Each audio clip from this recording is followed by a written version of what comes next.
পর্যায়ে যখন প্রশাসন তাদের দায়িত্ব থেকে অনেকটা দেশ বিভিন্ন বিশৃঙ্খলায় সময় পার করছিল, তখন তোমরা রাস্তায় নেমেন, তখন তোমরা মানুষের যানজট নিরসনের জন্য তোমরা সেখানে ট্রাফিকের ভূমিকা পালন করেছ। আমরা দেখেছি যখন কোনো আহত ছেলেরা তারা কাতরাচ্ছে রাস্তায়, তখন তোমরা তাদের পাশে গিয়ে তাদের সহযোগিতায় কাজ করেছ।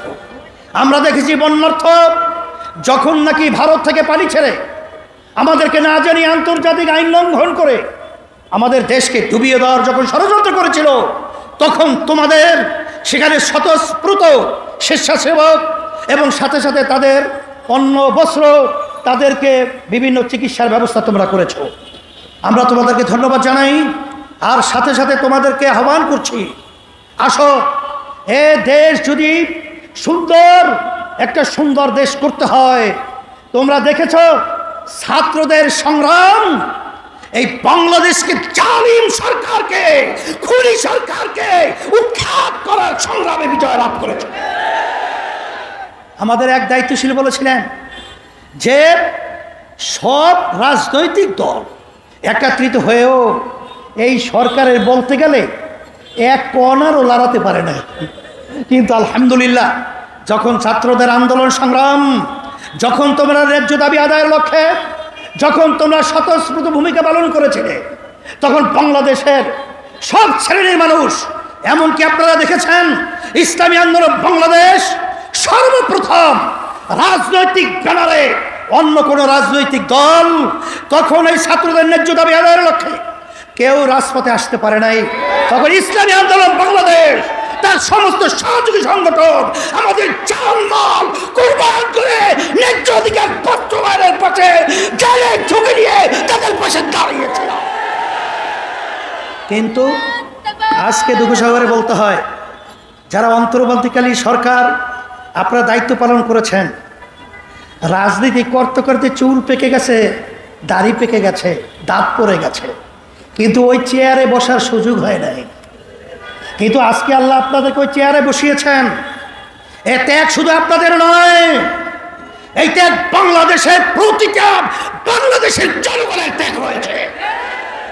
আজকে আপনারা বাংলাদেশে আজকে ইসলামকে, মুসলমানদেরকে এবং তাদের নীতি আদর্শকে অবজ্ঞা করবেন, তাদেরকে গুরুত্ব দিবেন না, এটা হতে পারে না, হতে দেওয়া যাবে না। স্মরণ করাই দিচ্ছি, এদেশে শতকরা 92 জন মুসলমান বসবাস করে, এবং এই দেশের জন্য যদি কেউ কিছু করে থাকে,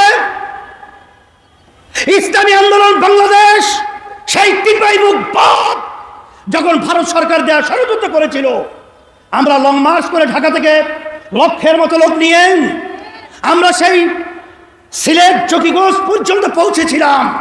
তখন আমরা অনেক দেশের দরদি দেখেছি, কিন্তু রাজপথে পাই নাই।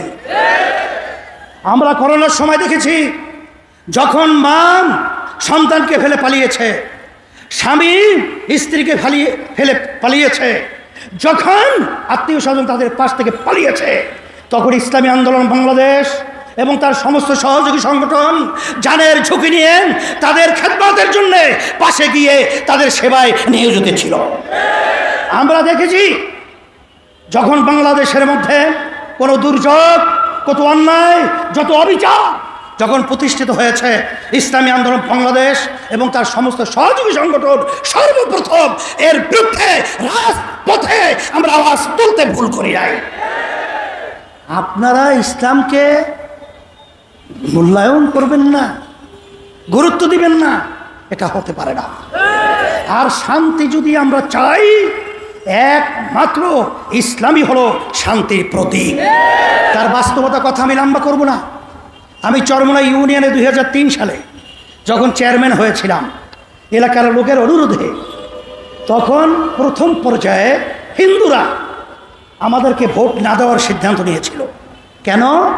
হুজুররা যদি ক্ষমতায় যায় তাহলে আমাদের মন্দির তো থাকবেই না, পূজা আশ্রা করতে দেবে না। কারণ একটা প্রবাদ বাক্য আছে না, চুন খেলে চুন খাওয়ার পরে মুখ পুড়ে যায়, দদি দেখলেও ভয় পায়। এইভাবে ইসলামকে তাম দুনিয়ার মধ্যে মিথ্যা অপবাদের মাধ্যমে আজকে চুন খাইয়া মুখ পুড়ে এখন দধি দেখলো ভয় পায়। ইসলাম হলো একটা দধি সম্মূল্য। এই ইসলাম খেলে শরীরে আরও ভালো হয়। দধি খাইলে কি খারাপ হয়? সেই দধি খাওয়ার পর আর শরীর সতেজ হয়, ভালো হয়।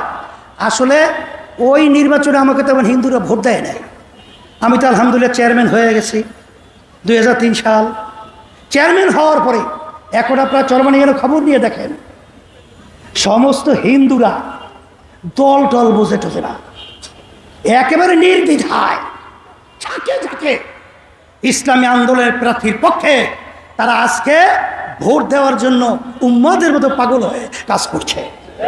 আপনারা লক্ষ্য করেছেন এই শাহবাগী যখন হিন্দুরা অবস্থান নিয়েছিল, সাংবাদিকদের সামনে হিন্দুরা বলেছিল যে আমাদের মন্দির, আমাদের জানমাল নিরাপত্তার দায়িত্বের জন্য ইসলামী আন্দোলন বাংলাদেশ আগিয়ে আসছিল।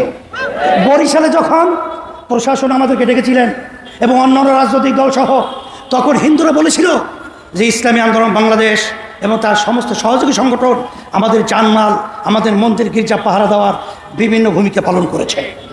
এই জন্য আমি সকলকে তার আহ্বান জানাবো, যদি দুনিয়াতে শান্তি চান, আখেরাতে মুক্তি চান, একমাত্র তার নীতি আদর্শ গ্যারান্টি শান্তি ইসলাম।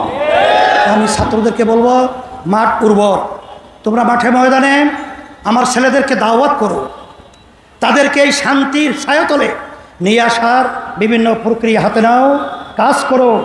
হরকতে বরকত আন্দোলনের নড়াচড়া আল্লাহ রাব্বুল আলামিন আমাদের সকলকে এই সম্মেলন এবং এই সম্মেলনের মাধ্যমে শান্তির ব্যবস্থা দুনিয়াতে, আখিরাতে মুক্তির ব্যবস্থা করে দে। আল্লাহুম্মা